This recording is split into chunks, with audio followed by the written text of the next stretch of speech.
নীলাচলে নিবাসিনী নিত্যায় পরমাত্মনে বলভদ্র সুভদ্রানাং জগন্নাথ নমঃ নমঃ। নমস্কার। আজ জগন্নাথ দেবের স্থান যাত্রা। হিন্দু পঞ্জিকা অনুসারে জ্যৈষ্ঠ মাসের পূর্ণিমা তিথিতে আয়োজিত হয় জগন্নাথ দেবের স্থান যাত্রা। জগন্নাথ দেবের ভক্তদের কাছে একটি গুরুত্বপূর্ণ উৎসব। এই দিনটি জগন্নাথ দেবের জন্মতিথি মনে করা হয়। পুরীতে স্থানযাত্রা উপলক্ষে জগন্নাথ, বলভদ্র, সুভদ্রা, সুদর্শন চক্র ও মদনমোহন বিগ্রহকে জগন্নাথ মন্দির থেকে স্থান বেদিতে বের করে আনা হয়। সেখানে তাদের প্রথাগতভাবে স্নান করানো হয় এবং ভক্তদের দর্শনের জন্য সুন্দর বেশভূষায় সুসজ্জিত। সেই দিন সন্ধ্যাবেলায় স্নান পর্বের সমাপ্তির পর জগন্নাথ এবং বলভদ্রকে গণেশ রূপে সাজানো হয়।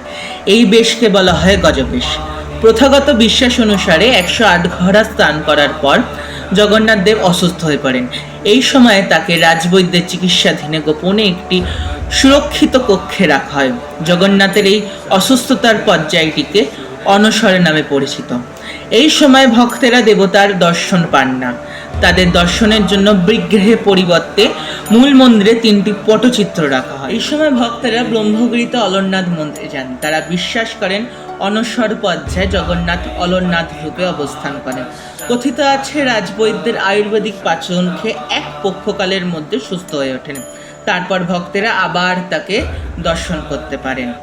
এইরকম আরও তথ্যের জন্য আমাদের ফলো করুন। হুজুগে বাঙালির পাশে থাকুন। ধন্যবাদ।